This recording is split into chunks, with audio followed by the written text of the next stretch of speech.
ma'am. My name is Harold Bulpa from ELT Seat A.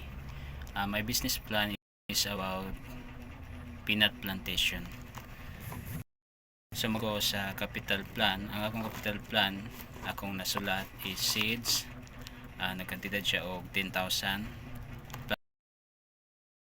Planting 1,000, fertilizer 1,700, 2,500, yung direct labor 10,000, land tax 1,000, direct cost fuel 500, food expenses 3,000. So mukabat ang ako ang capital plans is 29,700.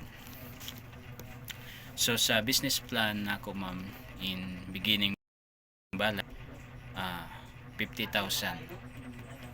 So sa 50,000 sa January inako 50,000. Sa cash out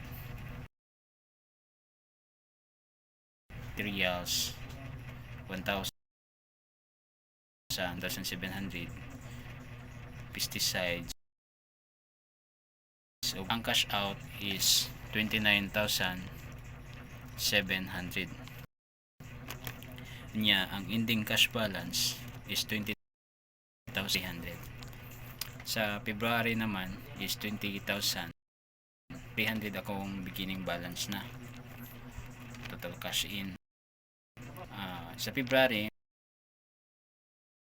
man maminusan na po siya og labor og na siya 5,000. San po siya og food expenses pat siya og 8,000. So ang 8,000 ako minus na po nako siya sa beginning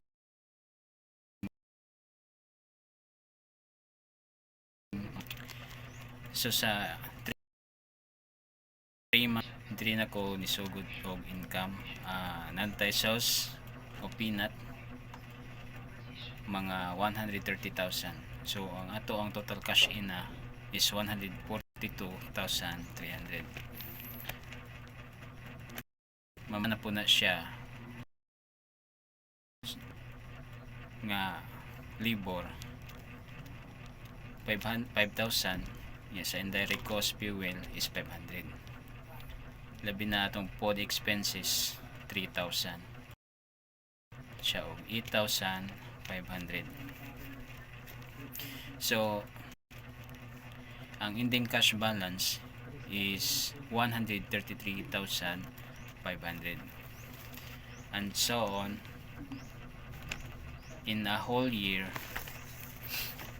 in a month of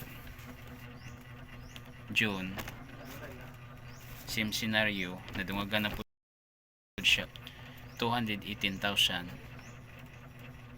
Ako ang cash balance ug sa September nahimo na po siya 302,300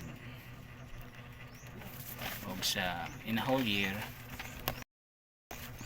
ikabat na siya og 386,600.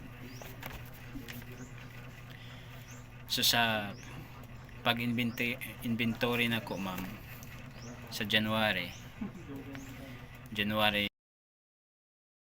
April hangtod sa December is nakuha na ko ang total cash in is 520,000. Nya sa total cash out naman inventory na ko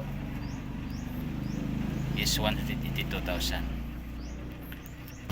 So ang ako ang business plan, nakuha niya ang cash flow sa pagbaligya to sales skin peanut, sa pagbaligya sa peanut